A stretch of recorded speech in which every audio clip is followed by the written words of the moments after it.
Je vous en prie, monsieur Bezo-Xavier. Donc bonjour à tous, on va ici vous présenter une expérience qui va nous permettre de tracer la courbe de résonance du diapason en fonction de la fréquence. Voilà. Donc pour expliquer le but les différents éléments de la manip. Un GBF, donc un générateur basse fréquence qui va fournir une tension sinusoïdale qu'on va non pas envoyer directement sur une bobine de 250 spires, mais qu'on va envoyer sur un amplificateur de puissance, parce qu'ici la tension fournie va être trop faible. Donc du coup cette plaquette d'amplificateur basse fréquence, c'est celle qu'on retrouve dans le montage modulation-démodulation. Oui, pour amplifier le son, l'intensité après pour le mettre sur le haut-parleur. Bien évidemment, on n'oublie pas de l'alimenter en plus 15-15, c'est la première chose à faire.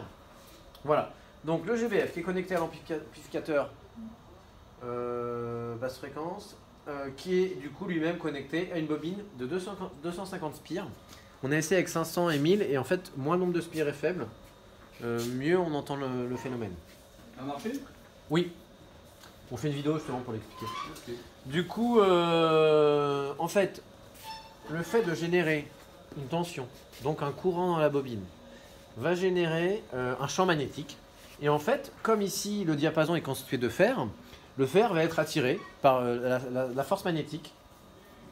Alors ici, il faut juste faire attention parce qu'en fait, la fréquence d'excitation, la fréquence de résonance du diapason est de 440 Hz. Au niveau du GBF, on va avoir 220 Hz pour une simple et bonne raison, c'est que en fait, le diapason va être attiré par les champs magnétiques intenses. Donc, en fait, dans une période de champ d'intensité de tension, en fait, il y a un max et un min. Et donc, la force, du coup, va avoir lieu au max et au min. Donc, 2 fois par période. Donc, du coup, on va avoir une période ici, grosso modo, de 220 Hz. Voilà. Pour pouvoir tracer la courbe de résonance, on met un micro. Bien évidemment qu'on a ajouté au micro un amplificateur. Et du coup, cet amplificateur est envoyé directement au GBF. La première chose allumée, on y va. On allume l'amplificateur, on allume le GBF. Et là, on va voir que ça met un certain temps. Ici, ça ne marche pas. Voilà. Alors, ce qu'il faut comprendre, c'est qu'ici, c'est une résonance très aiguë. C'est-à-dire qu'on a un facteur de qualité, alors je sais plus, c'est grand ou... Très grand. Très grand. Et donc, du coup, ici, on voit qu'on a 219 Hz. On va se rapprocher, je vous montre.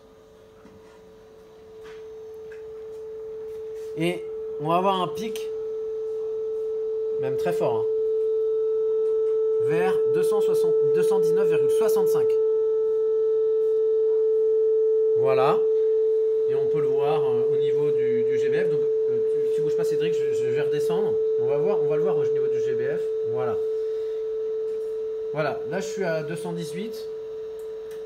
Alors reste sur la même fenêtre que tout à l'heure. Voilà, 218. Et là je monte à 219,65. Et on voit que ça monte. Donc là, on est au pic de la résonance. On peut rebasculer après. Hein. Vous allez voir que ça rediminue. Voilà, on augmente la fréquence. Et on voit que le phénomène s'estompe. Donc voilà. Bah, je crois que c'est une manip qui est assez claire. Et qui est sympa. Parce vous la présenteriez dans quel montage Alors celle-là, je la placerai bien sûr dans ondes sonores. Pour montrer le phénomène de résonance. Je la mettrai aussi dans ondes stationnaires. Voilà. Et puis je la mettrai dans, bien sûr, résonance. Voilà.